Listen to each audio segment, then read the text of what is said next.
We're now ready for example 4. Now, remember at the beginning of this video playlist, I said that you needed to make sure that you had read through the theorems from section 5.5. In example 4, we are definitely going to be checking out all of those theorems from section 5.5. So once again, if you haven't checked out section 5.5, make sure you read that and then come back and go ahead and check out example 4. So let's go ahead and check out example 4a.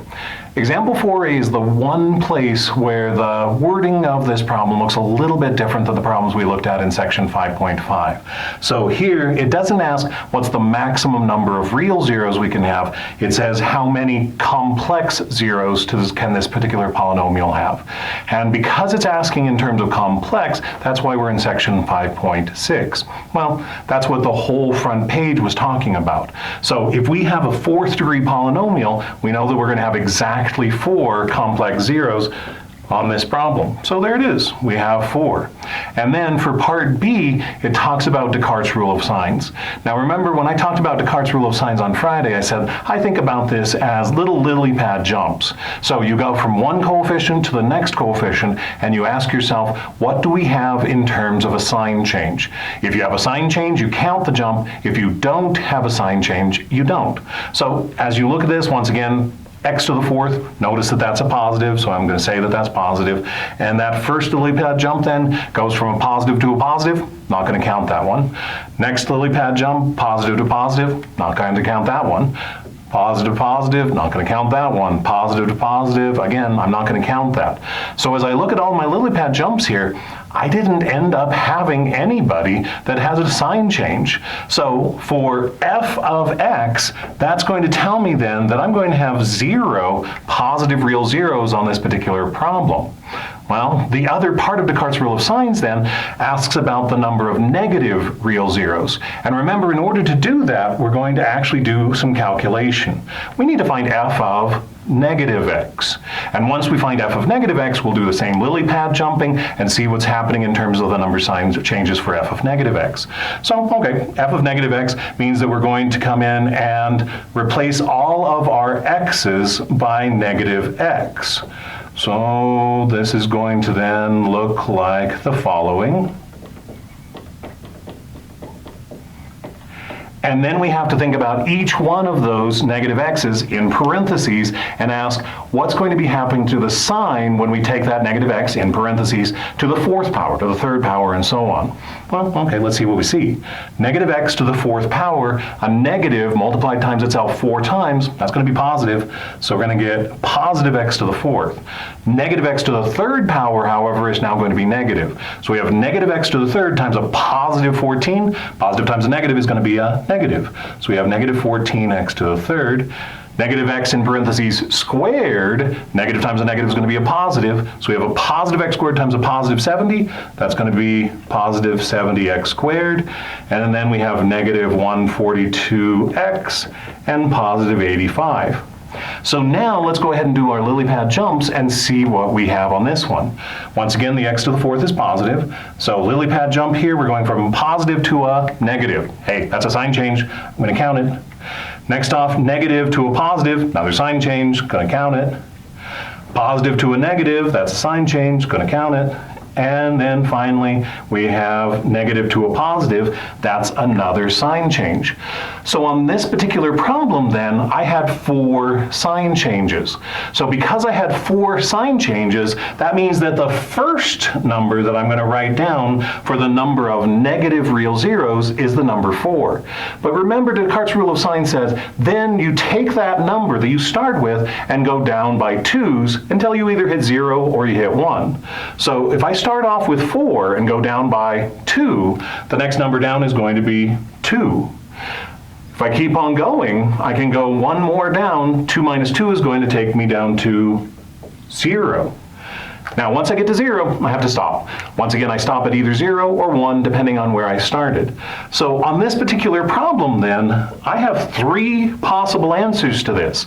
I might have 4 negative real zeros, I might have 2 negative real zeros, or I might have 0 negative real zeros. It just depends on the specific problem, exactly which of those cases is going to be happening. So we'll keep on going and see if we can determine which of those worlds we're in. So as you look at part C then, it talks about the rational zeros theorem. Now the rational zeros theorem, once again, is all about the letters P and Q. And remember once again from section 5.5, they are not coming alphabetically. So this 85 is the piece that's ultimately going to tell us about the P, and the 1 over here is the piece that's going to tell us about the Q. So what I have to do is figure out for P all the different numbers that I can multiply together and get a positive 85. Now, we'll start off with 1 and 85, and then notice that 5 is ending in a 5, so I know that 5 is also going to be a factor. And if I type that into my calculator, I can see that it's going to be 5 and 17 that would be the pair that would multiply. So all of those guys, both their positive versions and their negative versions, will be factors of 85. So let's write them down. I can have positive or negative 1, positive or negative 5, positive or negative 17, or positive or negative 85.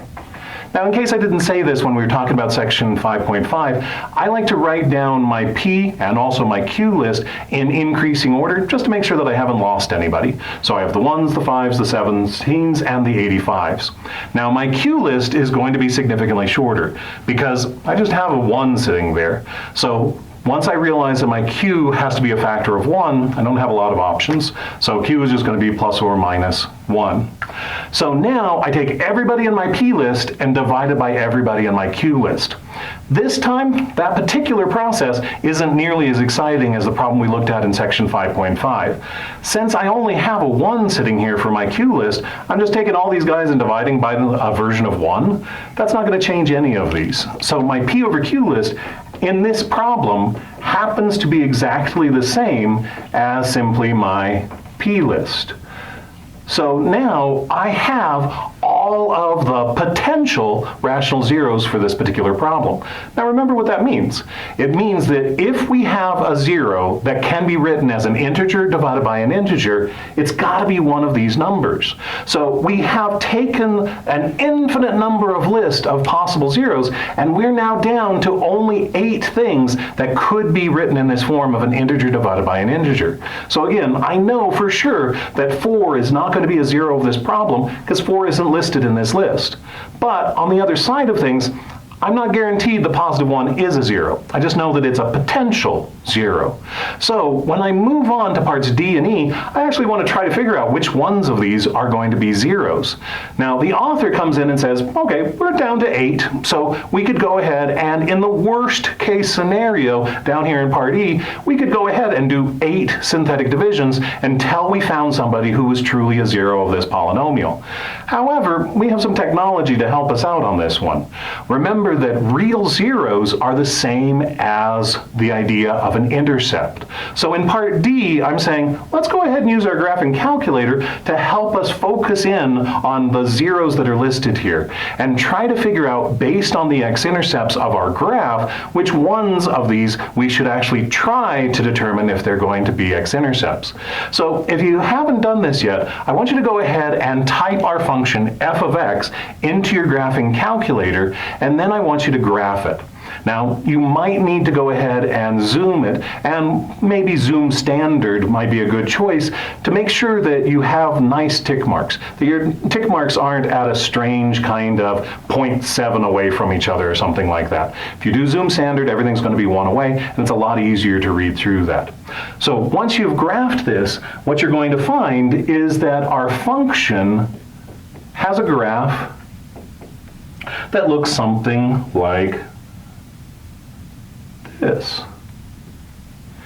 And we can come in and look at all the different numbers that are hanging out there in terms of x-intercepts. And one of the interesting things here is that right here where we're crossing is that we have -5. Now, the -1 is close, but it's not quite exactly there on that other x-intercept. So I don't necessarily know for sure if that -1 is going to work. So let's go ahead and try this -5 and see if -5 is a 0. So I'm going to go ahead and use synthetic division and see if -5 is truly a 0 for this problem. So -5, well, we have all of these numbers. We have a 1, we have a 14, we have a 70, 142, and 85. Now, at this point, I don't know for sure if negative 5 truly is a 0. Maybe it was close to negative 5, but it wasn't exactly 0. So by doing the synthetic division, I'm going to accomplish two things. One, I can show that negative 5 truly is a 0. And again, using the remainder theorem, it's going to be a 0 if the remainder is 0. So let's go ahead and show that. Bring down the 1. Negative 5 times 1 is going to be negative 5. Add the 14 and the negative 5. 14 plus negative 5 is going to be 9. Negative 5 times 9 is going to end up giving us a negative 45. If I add the 70 and the negative 45, we're going to get 25. Negative 5 times positive 25 is negative 125. Add the 142 and the negative 125, we're going to get 17. And negative 5 times 17 is negative 85. Add those, we have a remainder of 0. So yes, in fact, we do show then that negative 5 is a 0 of this particular problem.